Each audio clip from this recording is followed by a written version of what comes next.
Here we go.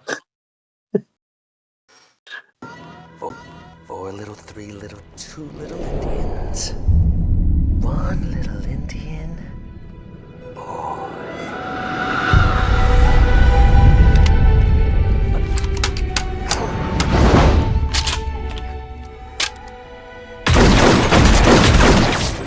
Hello, welcome to the Experimental Movie Podcast, designed with one thing in mind: to find the worst movie ever made. I'm your host, Chris Ackman. I'm joined by my co-host and fellow mad scientist, Rob Scucci and Bob Hassett. Hey guys, how are you and why are we doing The Crow, Wicked Prayer?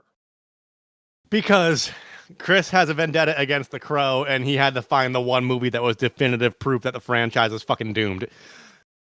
Original Crow movie notwithstanding, I would like to fill you guys in. I watched, in a row, in one evening last week, City of Angels, Salvation, Wicked Prayer, and then the next day I watched the Bill Skarsgård reboot. They are all fucking trash.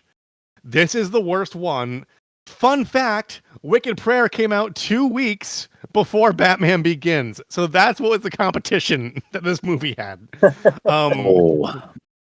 Yeah, so that marks the end of this franchise and the beginning of that one. And I think some sort of crow took Edward Furlong's soul and like this blew it up Christopher Nolan's ass. I'm sick, but I'm also sick of the Crow series, much like you just described. And I'm ready to explain it and then talk about why it's so shitty. Ooh. Yes. Bob, it's time for your explanation. I told you to stop rubbing my ears. Bob? Okay, Great.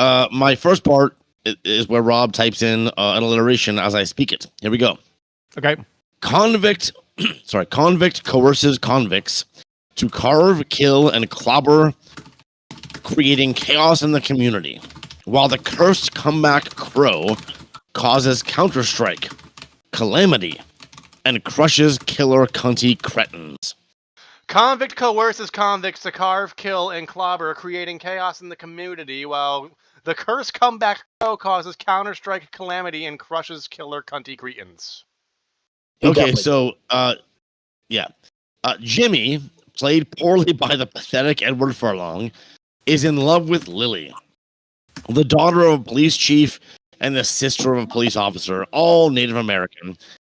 Meanwhile, 4 dudes, named after the Horsemen of the Apocalypse and Tara Reid, are hunting the 2 lovers down. Excuse me. The Horsemen carve out the girl's eyes and hang Jimmy by his neck. Jimmy comes back to life as the Crow to avenge his death and her death, while all the perpetrators of the crime are trying to resurrect the Antichrist and take over the world or something. I don't know. I'm going to actually stop there because none of the rest of it made any sense. I hated every second of this movie. It's a piece of trash. It's awful. Yeah. I don't think I can explain anything else but that. So that's it. Move on. All right. That was a great rundown. You explained the movie better than the movie explained itself. Thank you, Bob. I know I did, yeah. Yeah. Oh, boy. This was a doozy. Rob, why don't we throw it to your best YouTube comment? While I contemplate how many fucking edits I'm going to have to make on this movie about... Sorry, Rob. It's okay. Par for the course. It's a shame this movie gets so much hate. I thought it was a whole lot better than City of Angels as far as sequels go. It had its fair share of problems, but that's the deal with most movies. No, it isn't. Movies can be good. Most movies are no skip or all or nothing. This movie had not a single redeeming quality. So I don't know who wrote that comment, but they should go die. Yeah. Next segment. All right, let's start to Bob. He's going to do his worst production and get us ready for our big piece by piece of shit segment coming up. Yeah. I love it.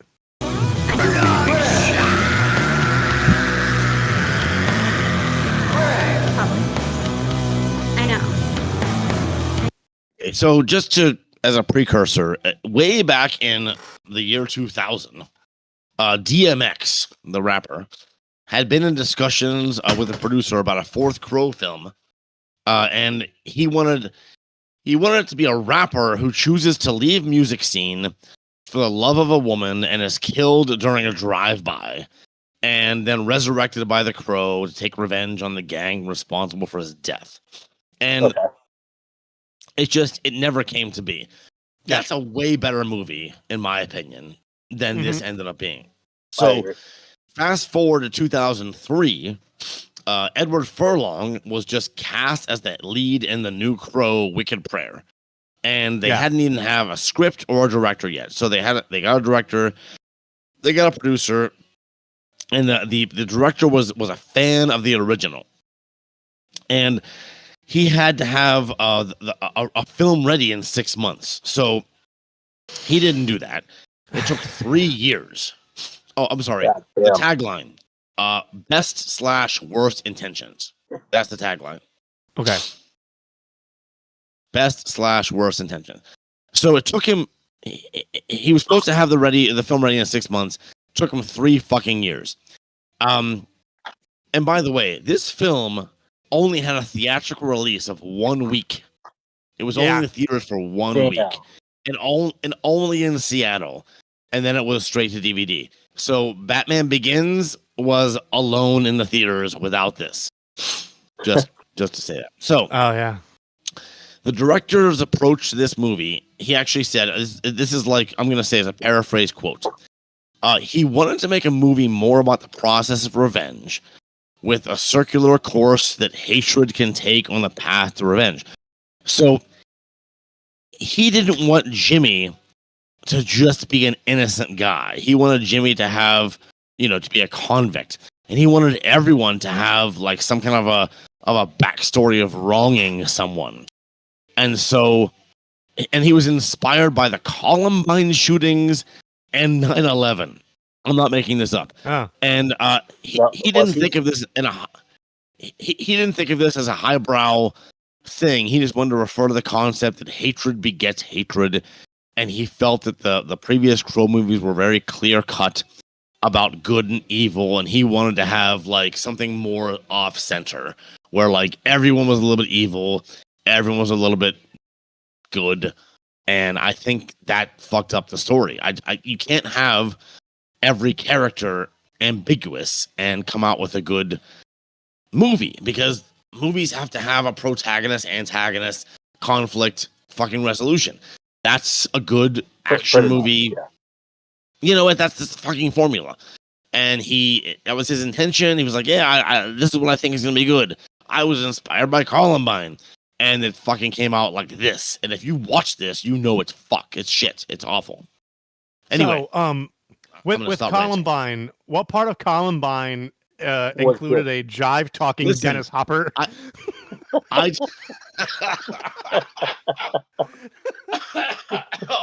Fuck. Got him. That's so funny.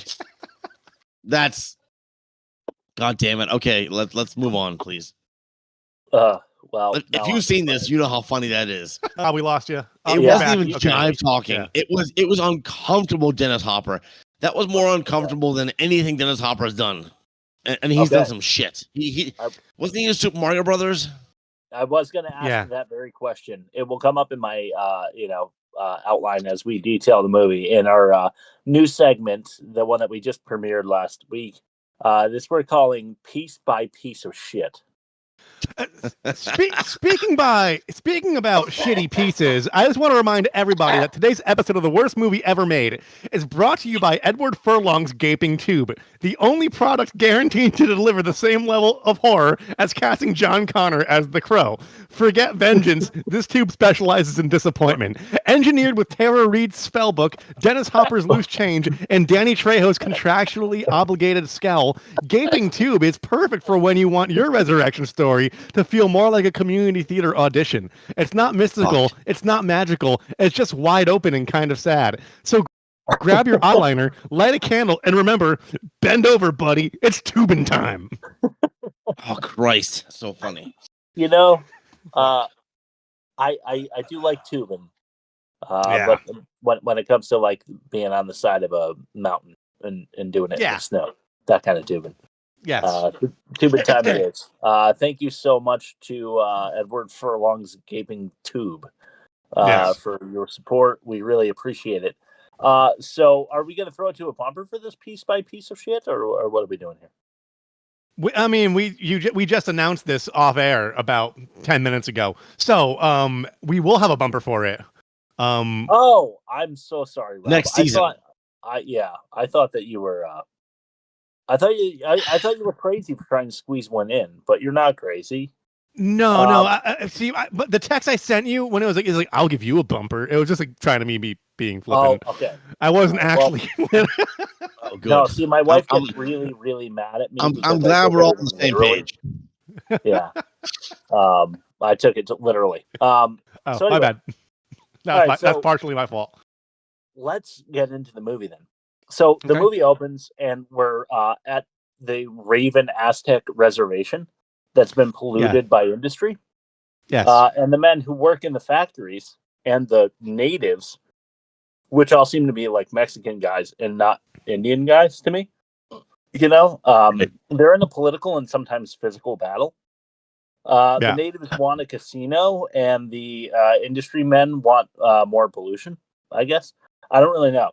Yeah. But with this backdrop, we're then introduced to the local satanic cult, who are also mad at the industry and apparently at God.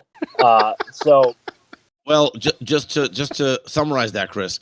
Yeah. That was in a text scroll at the beginning. Oh, it and was. I named that textposition. Oh, Yeah. I like that. Yeah, that's Ooh. great. Yeah. Usually a sign of a bad movie, except for Independence Day and Star Wars. Oh. All right, so we get introduced to a most offensive moment pretty quick because there are cops that are letting kids play for some reason right next to incarcerated inmates who are cleaning the streets. When all hell breaks loose, we get our first good glimpse at the cult in this clip here. This is some bad dialogue. I'm calling this one Lola Byrne. I'm buying the hookers.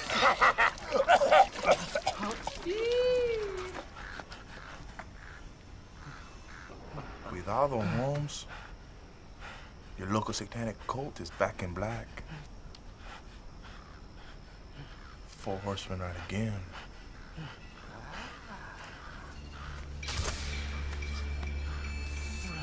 No prisoners, Holmes.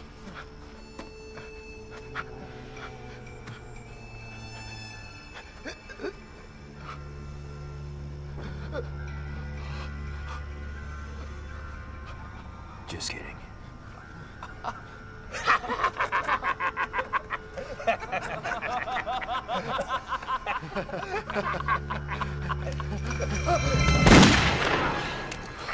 How's it going, Lo?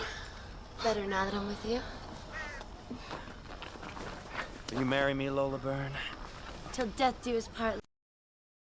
There you go. All right, so we go from that back in black satanic attack to the introduction of our main character. This is Jimmy, the soon-to-be angel/devil engine killer. He's in love with an engine girl who is he's delivering flowers to. Yeah. And this leads me to some catch-all material. Is Edward Furlong... The question is Edward Furlong funnier on a bike than Nicolas Cage? Yeah. Yes. That's 100%. Yes. You think 100%. so? Yes. Oh, man. Yes. Way funny. I wasn't sure. It was very funny. But the local policeman hassles him and like kind of runs him off the road, ruins the flowers. But Furlong makes the delivery no less. And unfortunately, right into the hands of the satanic cult who are waiting to sacrifice both him and the engine girl. So that's bad luck. And Bob, you mentioned it already, but we've got war, we've got death, pestilence, and famine. Those are the names of the group members. And Lola doesn't get one, I guess. Even though she's like doing a lot of the heavy lifting. Well, so she shot Death's hands, his shackles in half. Yeah. Yes. And in the next shot, his shackles didn't exist. Like the chain was shot, but the shackles were gone too. It was like, fuck it. Why not? Just they're gone. This is why I love having Bob. This is one of hundreds of continuity errors this movie had. especially in the first half. Oh, The man, first half was so guilty of continuity errors. I can't list them all. That's the biggest one in my opinion, because it was so obvious. They were like cartoonish shackles. They were like big fucking silver. right. Yeah, like the old West kind of Yeah. stuff. Yep. So Lola Byrne must remove the eyes of the girl that they had just ambushed, so that she can get like the sight. of course. Which is a gift that never really makes any sense or any. I know why they do difference. it. I know why they do it, because every single crow they wanted to capitalize on that scene where Top Dollar takes the girl's eye and like eats it. Every crow movie has a weird thing with eye mutilation that they did. It has nothing to do with the plot, but they have to shoehorn it in. Okay. Yeah. All right, that's fair. Rob, that so- doesn't explain it. That just makes you say something about eyes. That didn't explain anything. No, But it go ahead. doesn't. No, It's not. No, for, it's just not for the purpose of the story. no. They're just like everybody who made a crow movie is like, oh, they did an eye thing. We have to do an eye thing too, and then they Right. just like put it there, That's and they're like, okay, That's why they did it, but it doesn't Yeah. enhance the that's plot. pretty no, funny. it doesn't. That's That's why pretty they all funny. suck. No, it doesn't. They do. They do. So Tara Reid and others display their hot trash high school theater acting skills in our next clip. This is called Tara Bull. By sun's dying flame and Hades' wicked might, I peer into the darkness, to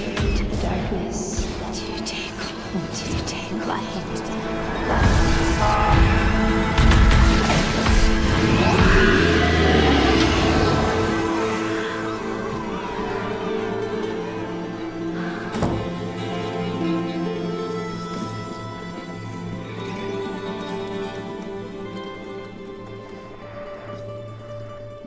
Now I have the eyes of a shaman to unlock the spell. By sunup, you'll be Satan and that bitch's tribe will be history.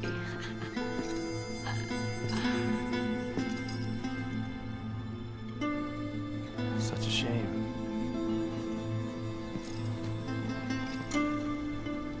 Without her eyes, she'd be lost in the spirit world forever.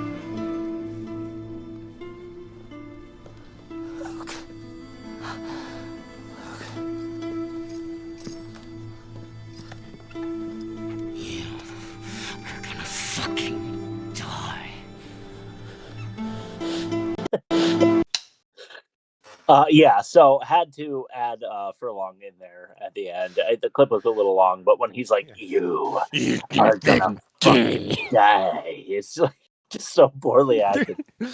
You clipped my favorite one, Chris, of Yeah. My favorite Furlongism. It's coming up in a few clips, and I will Nice. I will talk about it when we get there. But Oh, I can't wait. So Luke Crash, that's right. He's not just death. He's also, his name is Luke Crash. Yeah. Cuts out Jimmy's heart right after this in about, 4 seconds. Yeah. He like turns around and like he does it without looking. He cuts his heart out without looking. It's Yeah. impossible. Yeah, absolutely impossible. So this ritual also grants Luke Crash some kind of devil powers or something. Mm-hmm. Who cares? And so the gang members, Pestilence and Famine, are then set to bury the bodies at the junkyard. So they do it in Famine's mama's freezer that he used to get locked in, where she told him that it was like all of damnation is down there or something and would lock him in the freezer. So we felt like bad for him, and it explains why he's in like a satanic cult or something. I don't know. Yeah. But they push the freezer down the hill at the junkyard. And then when it gets down there, they light the freezer on fire, which I thought was really funny. Like, if you're trying to burn bodies to get rid of the evidence, you don't put them in a freezer first and then burn the freezer. Yeah. It was probably not. They were going for like one of those like fire and ice hibachi places. They're going for that kind of vibe. Yeah. It's like when Indiana Jones gets in the refrigerator and he survives the nuclear bomb. Like if he can do that, they're going to survive the fire. But was the pit in the dump made of gasoline? Like how did it light on fire? I thought so. Yeah. But how? gasoline evaporates really fast. It wouldn't have sat there. It wouldn't. Just, you're right. It wouldn't. It's just so. This movie just fucking sucks. Can I quickly just I quickly want to say, in the original Crow, a man's wife is raped and murdered, and then he's thrown out a window after witnessing it, and then he comes back and gets revenge. Yeah, that's the only plot point, and that's why it's so good. I don't even remember the first thing you said, Chris, about all the different heart eating and all the different factions involved. It's just so fucking. I wasn't even going to mention it for time, but like they mention it about 8 times in this movie, and I still don't really understand who's on what side of the road. Yeah.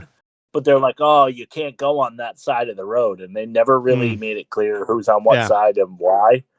And again, all of the Native Americans are actually of like Latino descent. Yeah. As far as the actors go. And they keep calling themselves Indians, which is a derogatory phrase come up with by cavalier colonialists.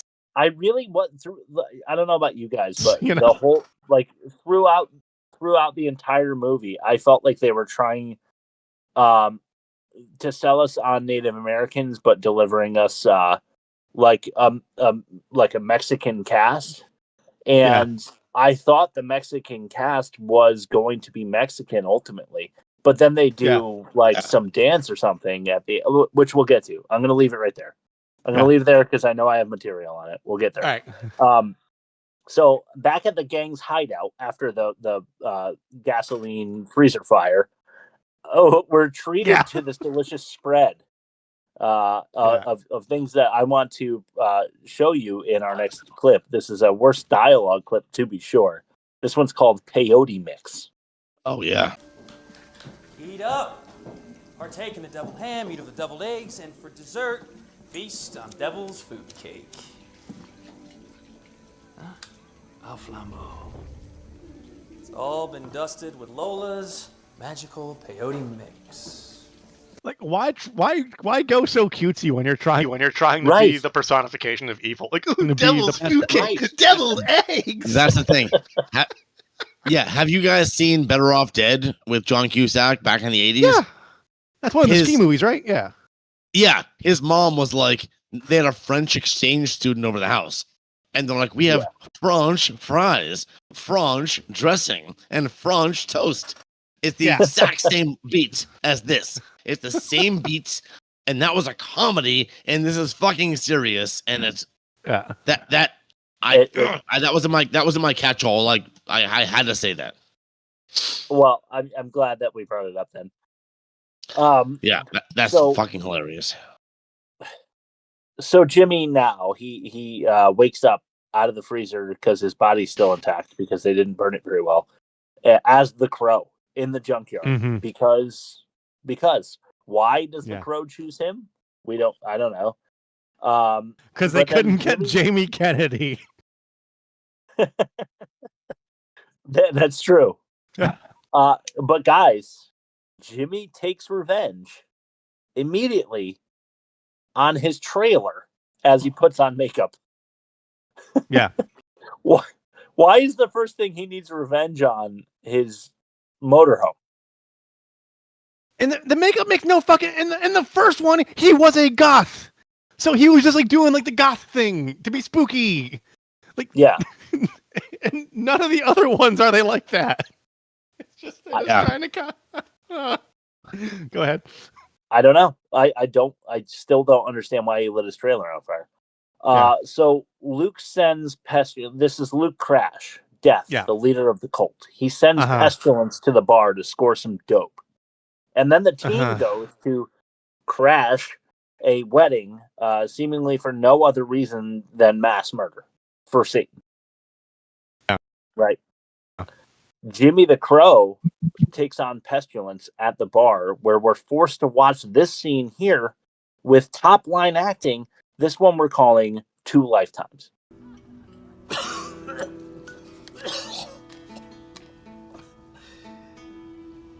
guess Famine's mama was wrong about that freezer.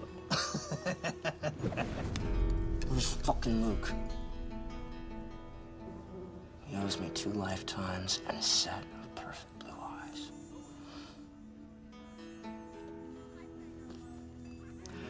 We misjudged you for an engine-loving, heartless convict.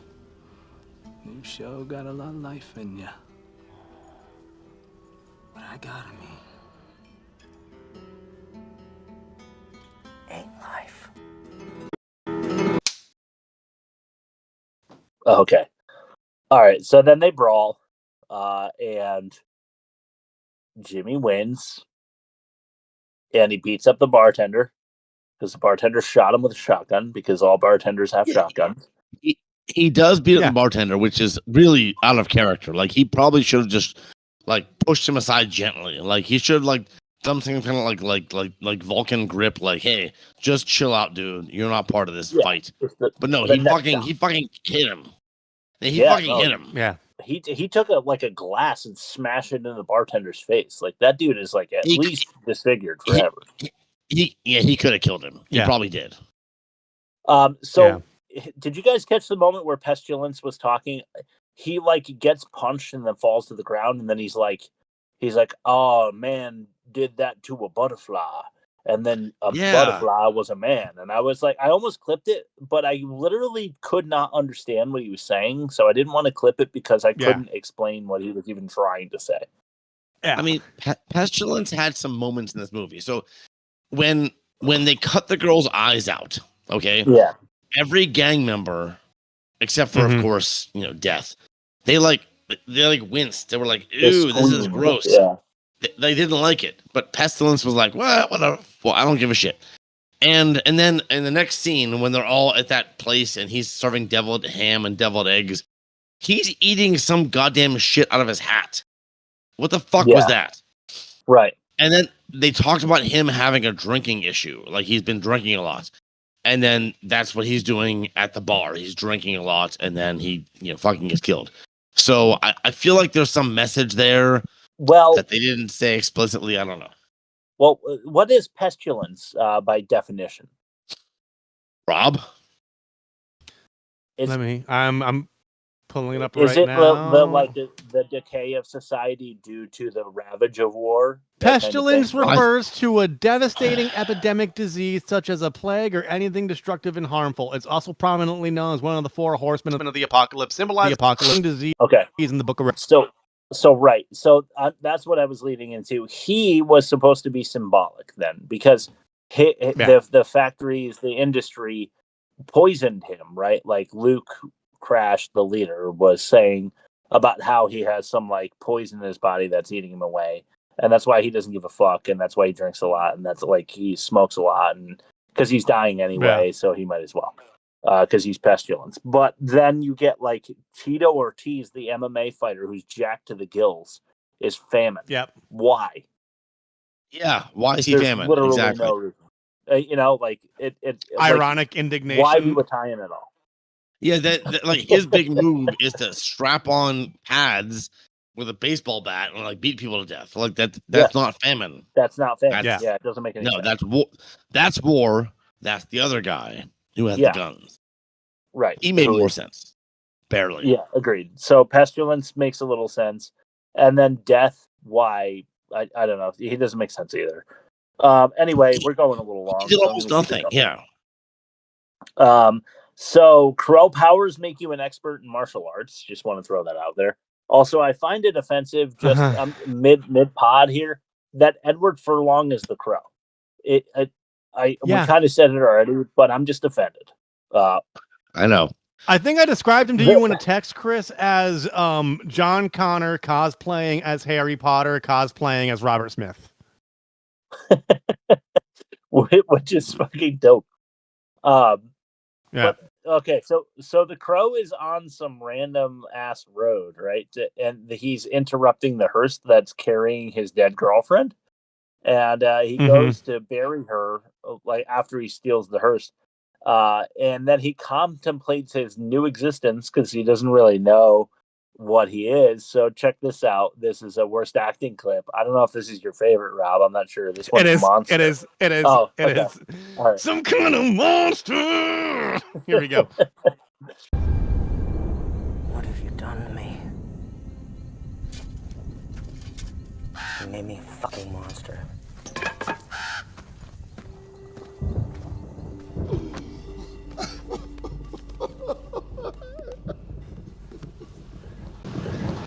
This is like what him coming to the realization of like what happened to him. Like he was killed in a brutal way.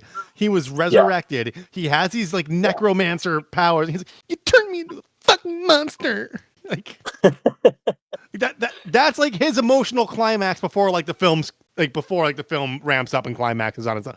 Like that should be his aha moment, and it's like so pathetic. It's so fucking what he pathetic. should have done? They should have had him take a revolver before he knew he was invincible and shoot himself in the head. But they couldn't afford for him to get shot in the face or anything, because he could have a number of times in this movie, but they didn't want to do it because the props department didn't have enough funding to take a shot in the head. So. Or maybe they were scared of having another on the set like in the original. Fuck. So true. Throw that in most defensive. Okay. So the satanic cult continues their rampage at the Raven Fest. Do you guys remember the Raven Fest? Because it wasn't mentioned a single time before we get the Raven Fest. It was not. And then Luke.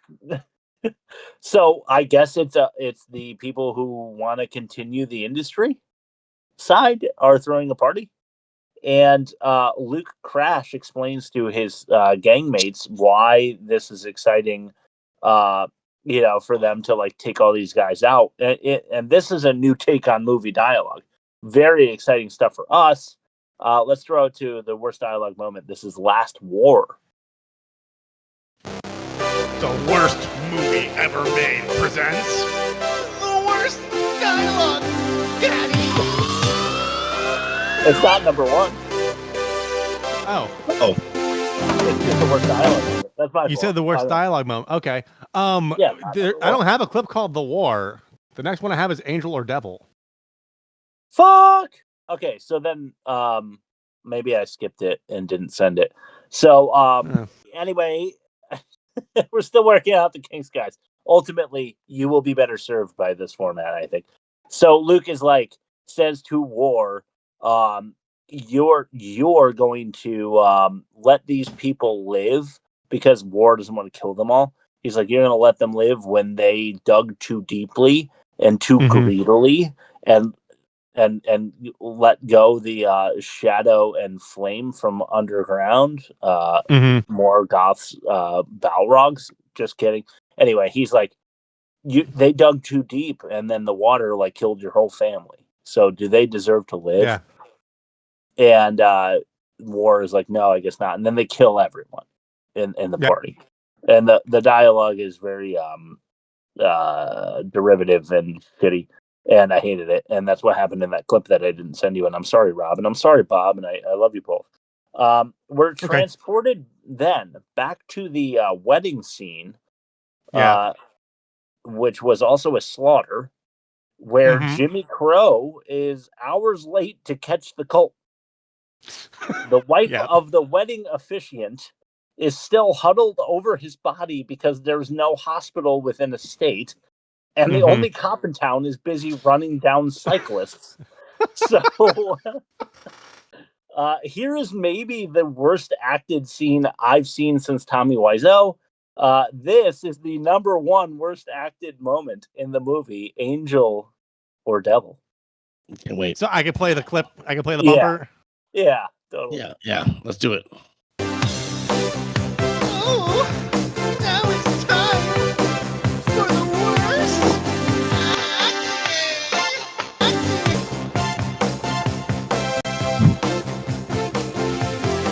Yeah, get up. Here we go.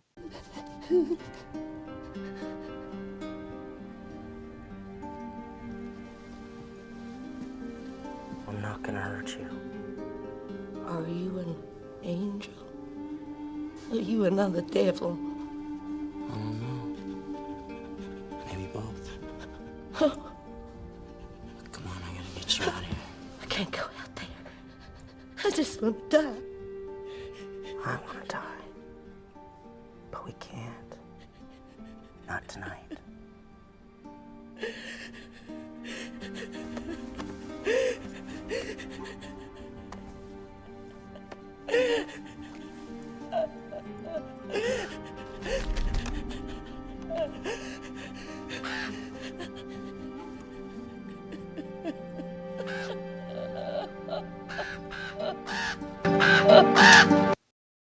Oh, I thought you were showing us your phone rep. Okay, No. Was that woman from Mississippi or Arizona? Yes. Was she crying or was she orgasming? Because if you're Yes. just a podcast listener, you really can't tell. I thought she was maybe the worst actress I've ever seen. But Yes. that's the thing. No, I have notes on that. That poor woman was asked. They said, "Listen, your husband was shot, but he's not dead." And then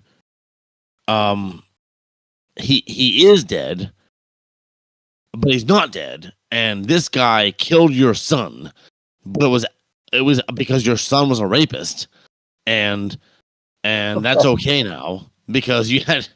And then he brought your husband back to life. Like, she was asked to do the impossible.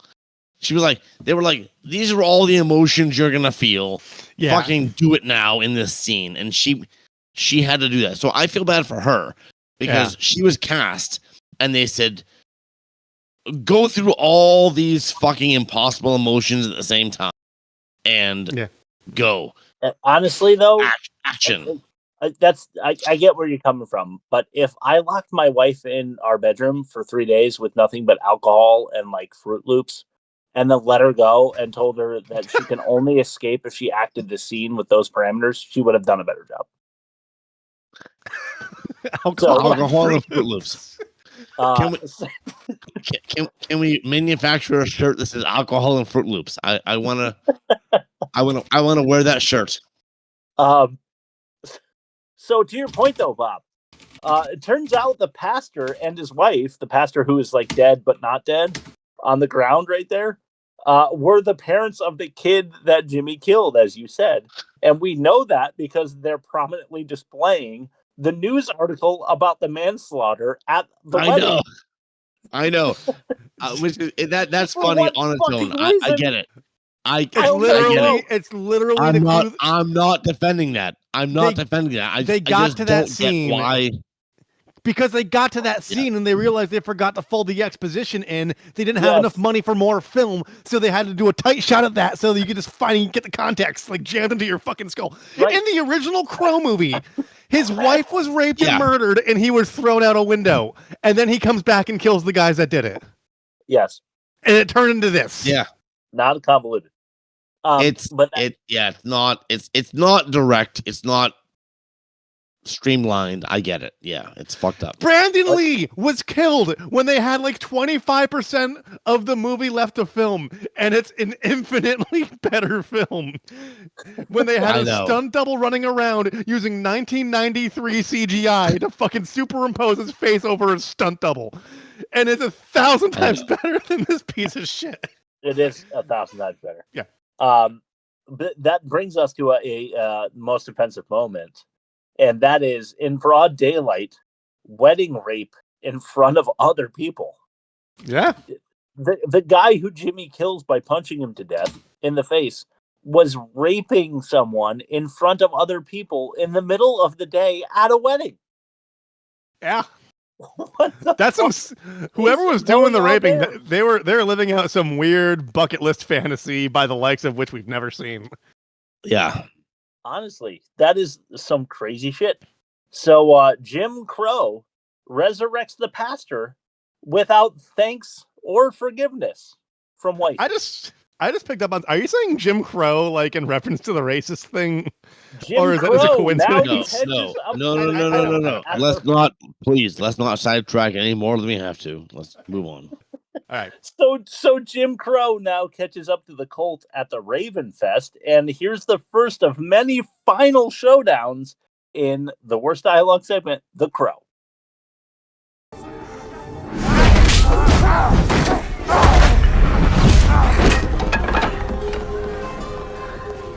I don't believe it. Truth is, belief's not required.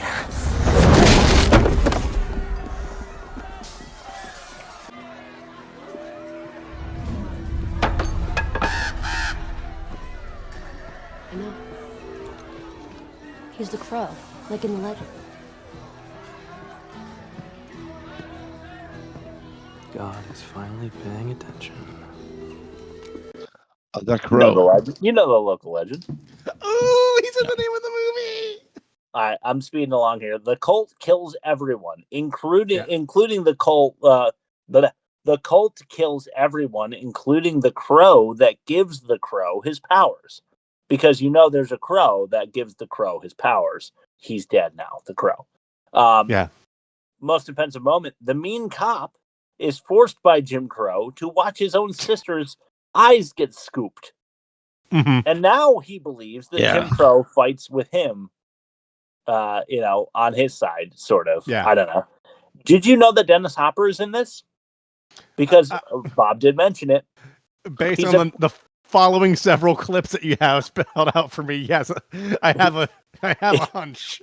Well, we know that he's one of Bob's favorite actors, so I don't want to disparage him too much, which is why I left the preamble out. But he's a pimp who is willing to marry Crash and Burn, because it's Lola Burn and Luke Crash. Crash and Burn in a ceremony that makes Luke Crash the devil or some shit. Who gives a fuck? Here's maybe the worst Hopper role ever, including King Koopa, which Bob mentioned before. This is our number one most offensive moment. This is Dear God, Dennis. The number one most offensive moment. You know what else? You disrespect my man one more time, I will split your fucking wig wide open. Fuck you. Where's Nino? Nino!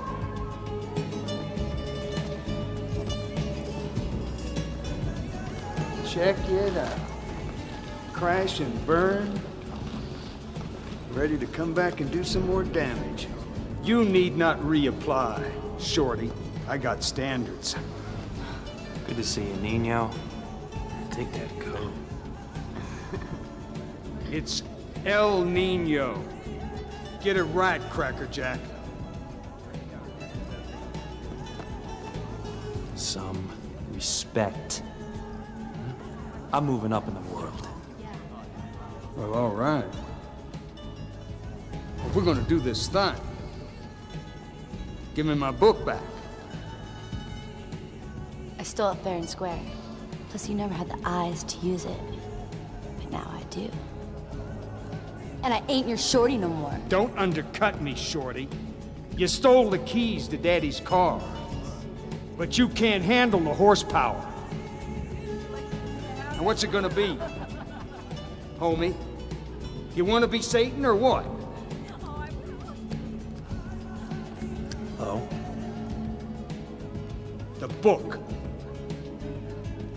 All right. Dennis Hopper is not black. If you're not a big movie person, you may not know that because he sounds so convincing here. He's so convincing. He's a royal douche in this scene. It's unfucking believable that Dennis Hopper took this role. That anyone offered it to Dennis Hopper. What the fuck are we thinking about? I'm gonna let this roll like back alley CeeLo right behind this evil church that Dennis Hopper owns. And we're going to go into the number one worst dialogue moment of the movie. This is Dennis ... No. The worst movie ever made presents the worst dialogue, Daddy.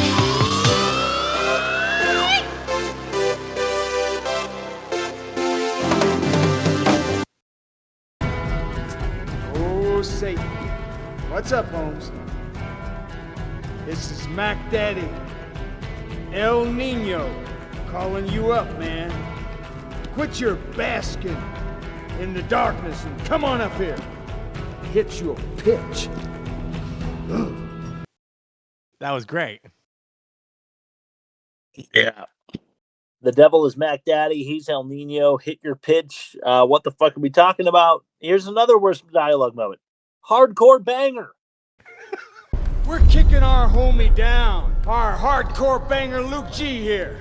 And to have and to hold your mortal bad attitude. Kill us. And he'll be your homie now and forevermore. Now. All right, want to keep the train rolling? Let's go to a catch-all moment here. This is Kiss. Yeah. I now pronounce you devil and his shorty. I love you, Lucifer. Well, kiss the bride, motherfucker. Kiss the bride. Should we hit him with one more? You want one more? Let's hit him One with more. Dennis. One more. Dennis. More. I need sex, baby, and fast. If we don't do it before sunrise, the spell breaks and you'll be digging a hole straight to hell. Are you hearing me?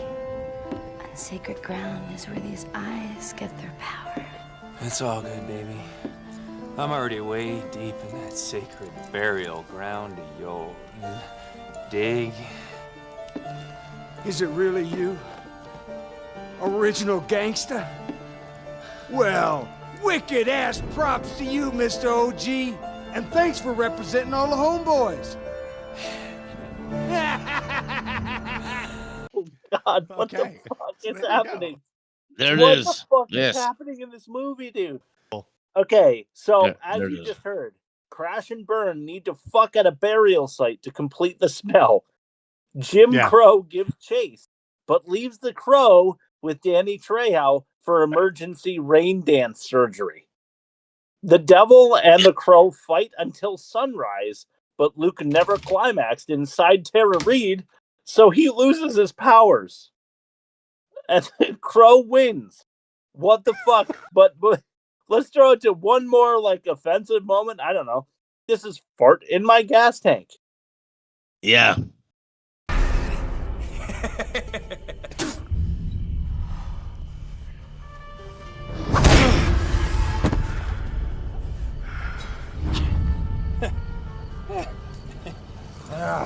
You think your bitch's mojo can save you, huh? You're a hiccup, man. Fart in my gas pump. In case people. In case Yeah, everyone there it heard is. that. Fart in my gas pump. One more time. Fart Yep. in my gas pump. Yep. Just in case nobody heard that and they're not picking up what we're throwing down. Fart Rob, in my you're gas winning. pump. You're winning. Okay. I already had to do Rob. 1,000 ads on this fucking episode. What's 3 more? Rob, a question for you. Did I send you a clip called A Joke Not the Joker? Yes. Okay. Can you play that also? This is Yeah. bad acting. Now it's time for you to ring my bell and lock the spell. And we're talking what?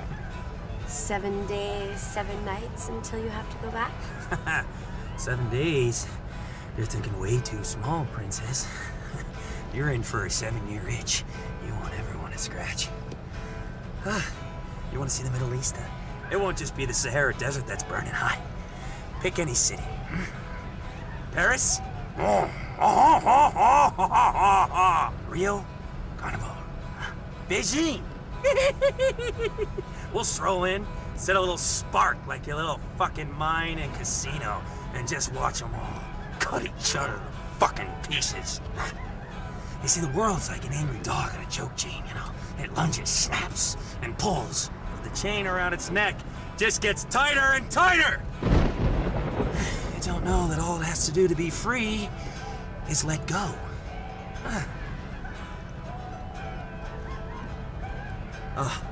Don't fret, Fräulein. The apocalypse is gonna be one hell of a honeymoon. Because in the morning we're gonna massacre that Indian tribe for you, and then move on to bigger and badder things. All right. Guys. Yeah. Yeah.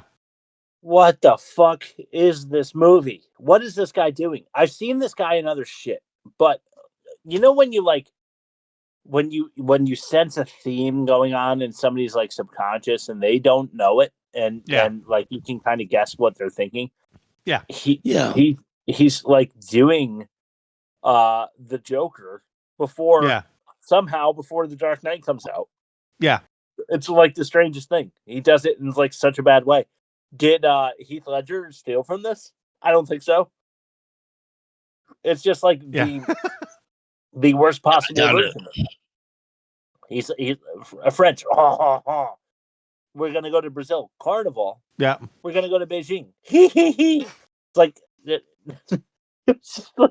okay. I'm gonna leave it alone. We got to move on.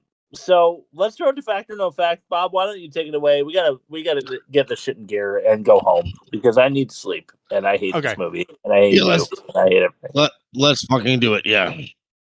And people nowadays are way too concerned with their shiny, tiny beeping machines than they are with the simple joys of living. That's a fact. You know what else is a fact? You guys are gonna lose. All right. So fact or no fact, for those underinformed about our show, this is a game where I read 5 things. One of them is, and the other hosts seem to not know what the lie is. Hey. I'm hoping one of them wins tonight because it's been a while. So here we go. First one. The main character is called Jimmy Cuervo, and Cuervo means crow in Spanish. Okay. Second one. A soundtrack CD was made for the cast and crew only, and fan sites have track listings available for those who wish to make their own soundtrack. Okay. Third one. There were repeated references to Lily as blue-eyed Indian, but close-ups show that she had brown eyes. Okay, fourth one. While filming a scene requiring a sunset on a beach in Utah, a group of high schoolers nearly delayed the shot. And the last one. The movie constantly references ravens, while ravens and crows are not the same thing.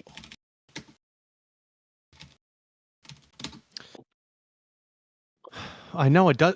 Yeah, because he says nevermore. Hopper's character says nevermore, and that's a Raven reference, like Poe, right? It is. Yeah. I don't know if Cuervo. I did poorly in Spanish, so I transitioned to Latin when I was in high school. So I don't know what Cuervo means. I know it's like a rum, and it's also possibly crow, according to Bob. So I'm not sure. I can imagine the soundtrack like not getting proper financial backing because I think test screenings proved that this was doomed from the start. One week. I mean, normally the soundtrack comes out ahead, so they had no way of knowing it would fail that poorly. But I think they knew they had a steaming turd on their hands, and they're just like, we're not going to drop like $1 million on distribution for this shit. They repeated. I don't know if her eyes were brown, but like I did have the thought where like she doesn't look blue-eyed, but I don't know if they were brown. They could have been like hazel or like almond colored. I don't know. I'm gonna go number 3. I think 3 is the lie. They could have been brown. I'm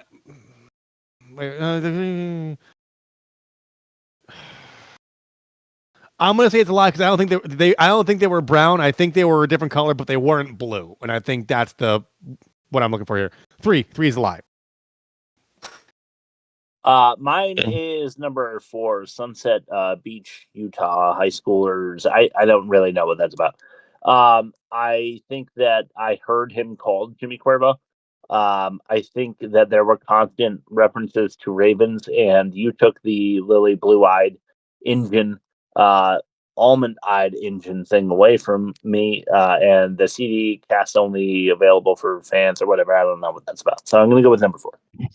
Okay, so Jimmy Cuervo was called Cuervo, and yes, crow is Cuervo in Spanish. So you both got that right or wrong, whatever you want to say. The soundtrack CD, I don't think there was one for this movie. That was pulled from the third Crow sequel. So Chris, Salvation, yeah. Chris, you win. I do. Pause for applause.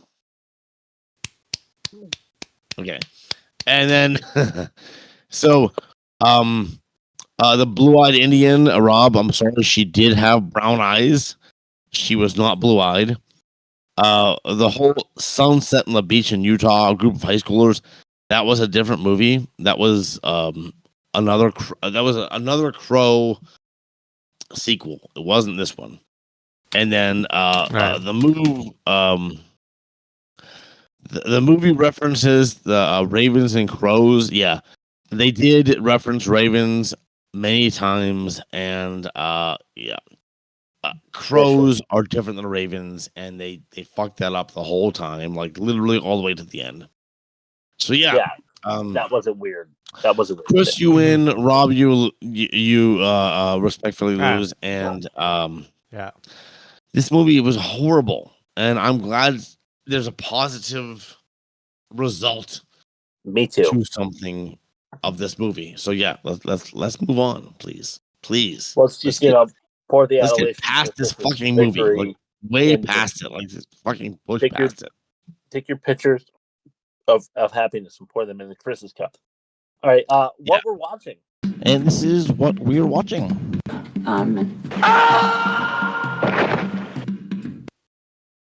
Okay, so I told you last week that I was planning on watching a horror movie called VIY. It's actually, I thought it was more modern from the clips that I saw that interested me in the first place. I thought the visuals were like super interesting. So I checked it out. It actually is like from 1967 and it's a Russian film. So Bob, it was nearly a black and white. You might have loved it had it not had color. But it was a Russian colored film it's a guy who is like a priest scholar, and he is traveling with other priests, and he accidentally kills a witch who was a young lady but posing as a crone trying to have sex with him. It's really weird. And then the father of the young lady posing as a crone, who he accidentally killed, asks for a priest to come back and pray over her body for 3 nights. So he knows that she's a witch. No one else does.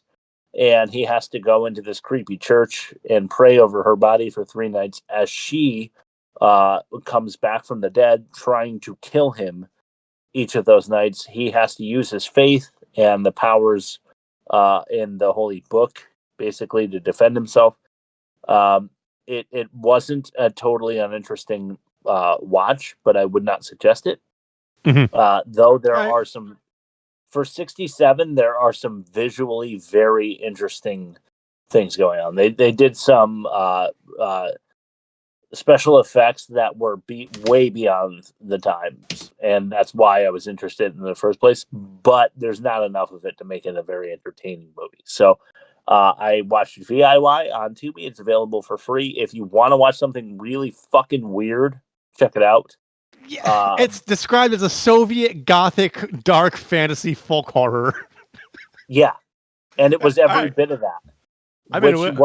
Which actually, like, from a land where they focus mostly on potatoes for its alcoholic qualities.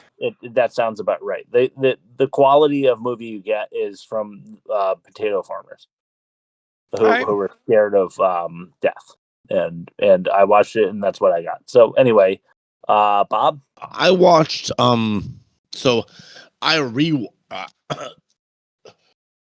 excuse me. Yeah, it's getting out. I'm sorry. Hey, Bob. I apologize. Of, I of rewatched all the edits of all the edits I'm gonna make, I'm gonna leave all your coughs in for fun. Please, I'll please clean it up. I'll clean it up. I sick. I am sick. I'm so sick. I'm so sick, yo. Like bro. No, what's the fam? Anyway, Yeah, fuck the cops. I rewatched something called Reanimator from 1985. I know Reanimator. Yeah, Jeffrey Combs is the main star in my opinion, and it's a horror classic. And it's such a campy piece of cinema. Any horror junkie should have this in their catalog. But I also rewatched The Frighteners from 1996. It's a Peter Jackson movie. And Chris, I think I mentioned this before. And if you haven't seen it yet, you have to watch it. It's produced by Robert Zemeckis. It's starring Michael J. Fox. It's a perfect movie. I have no notes. It's that good. Wow. You should watch it. The Frighteners, 1996. It's so good. It's a little bit scary. It's a little bit funny. It's a little bit amazing.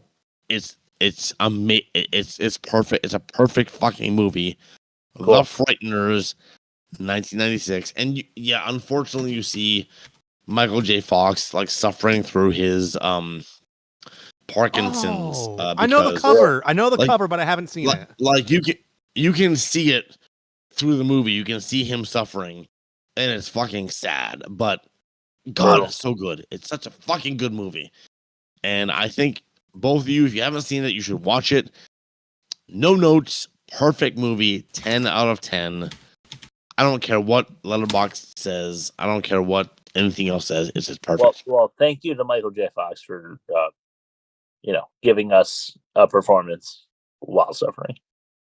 Yes. Anyway, Rob. Okay, speaking of giving performances while suffering, I watched The Crow, City of Angels, The Crow, Salvation, The Crow, Wicked Prayer, and The Crow, 2024. They weren't good. I'm worse off for it. But the silver lining is I did finally watch Color Out of Space, the Lovecraftian sci-fi horror starring Nicolas Cage. And it is a mindfuck. It's like, if you're familiar with like Lovecraftian horror adaptations, they escalate endlessly. There's no real message. It's just like people getting ripped to shreds by cosmic terror in various ways. And it's really cool. Hot. Lots of shades of magenta, very jarring sound design. Nicolas Cage has a great freak out towards the end. Lots of like weird body horror adjacent stuff. Okay. Something's in the water and everybody gets fucked up after a meteor like lands. It's cool. And that's what I got this week. Nice. All right, let's throw it to bad credit names. Damon John from Shark Tank. Pig Boys Catering. Trip Brock. Ed Kemper. Mun Powell. And Tracy, my good buddy, Morse. Goodbye. Stop my neck. That is Damon. That is a Shark Tank guy, I think. Yeah. It really is.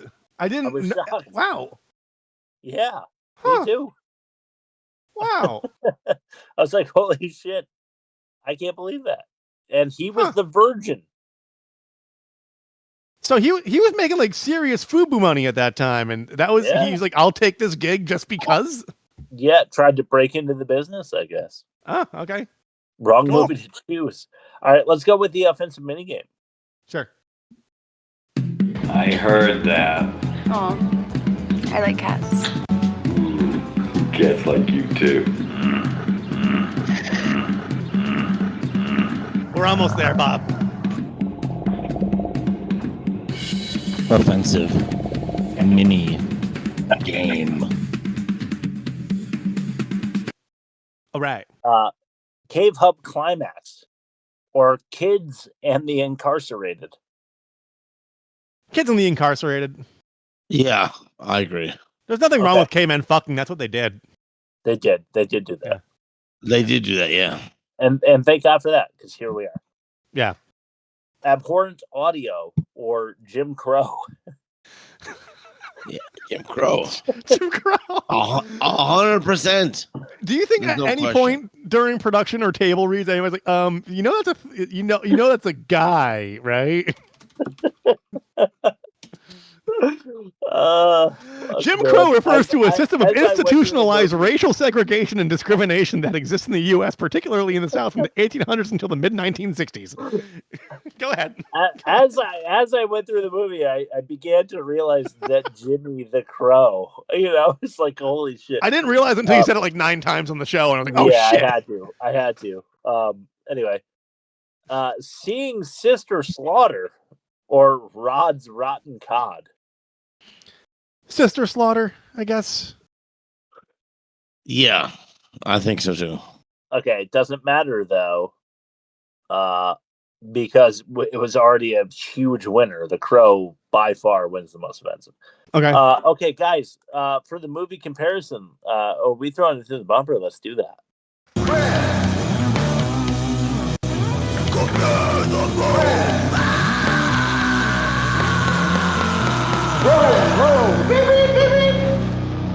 Why do you always do that, Dad? We used to love that as a kid. The offensive minigame. The offensive minigame obviously goes to the Crow. Wicked Prayer. Dialogue. What was worse? Birdemic or the Crow? I mean, Birdemic was worse, but. Here's the thing, I'm gonna give it to Birdemic. It's dialogue specific. Go ahead. Right, let's just get this over with. All right. I was going to say, considering the budget for Wicked Prayer, which is, they don't have it even listed. Never mind. Birdemic wins. Okay. Yeah. Production, Birdemic 2, genre mixing, or The Crow, Wicked Prayer, best / worst intentions. Crow. Nice. Crow, 100%. The Birdemic had a better story, believe it or not. Yeah, it did. One less disjointed too. I actually already know where I'm going with this, and I think you guys will disagree, but the acting between Birdemic 2 and The Crow. Birdemic. No, The Crow was worse. No, I agree. All right. Because they were absolutely going for it, and they were just as bad as Birdemic 2. I mean, the acting was fucking... They were worse, no question. And I thought that you both would go Birdemic, to Rob's defense, but atrocious audio. What do we have? And then that's for Birdemic 2. What do we have for a demerit when it comes to The Crow, Wicked Prayer? The Crow, Wicked Prayer. It's demerit itself. Editing. I'm gonna say slow-mo editing. There was a lot of slow-mo. Okay. They did a whole bunch of slow-mo shit. Yeah, because I did write, and I felt like I made the joke before. I did write somewhere in the outline that if they took the slow-mo out, it would have been a 28-minute movie, but I feel like I made the joke before. So, but I agree, Bob. Slow-mo editing. So worst, obviously, then, is The Crow. Yeah. Wicked Prayer. Which wins the season, and that means you're going to have to pull clips from this fucking piece of shit movie, Bob. Good luck. Next week, you might have noticed, if you're an Instagram follower of the show, that we didn't post a poll this week, and that's because we already know what we're doing. And this is the sort of prequel to the sequel. We're doing a good movie this time. It is Alien. We've done Aliens, but what started it all? Alien. We're going to go through the foundational piece to the big series. And I can't wait. I've seen it. I think it has a 100 on Rotten Tomatoes. It's good. It's really good. It's so good. I've mentioned this in the past. Perfect movie. The visual effects in the original Alien 1979 are so good that when people watch clips of it on Google Pixel phones like a few years ago, the images couldn't render fast enough and the phones would crash. I believe it. Yeah. So that's what we're doing next week. Rob, why don't you plug us and then throw us to Bob for his last word? Sure thing. You could reach us at www.theworstmovieevermade.com. We are on Instagram. We are on TikTok. We are on YouTube. We are on Spotify. We are on Google Play. We are on Apple Podcasts. We're on all the things. You go to www.theworstmovieevermade.com, and there's a little thing that looks like the thing that you want to go to, and if you click it, it takes you there, and we'll be there waiting for you. So, Bob, what is your last word? It's Dennis Hopper's last word. Badassitude. Badassitude. Hey, can I join you and have a last word as well? Yes, please do. Fart in my gas pump. See you next week. Thank you, Shay. Thank you, Schmade. Thank you, J.K. Rose Rick. Thank you, Shay. And Dustin. All people who have written in, told us how much they love us. I will read Dustin's email next week. I've had some technical issues, so I wanted to shout it out, but I'm falling apart on the. I got like bubble gum and paper clips holding together the operation right now. I get it. Obviously, I'm not concerned. I'm in New Jersey. You should be concerned. He's patient. Oh, fuck. See you guys next week.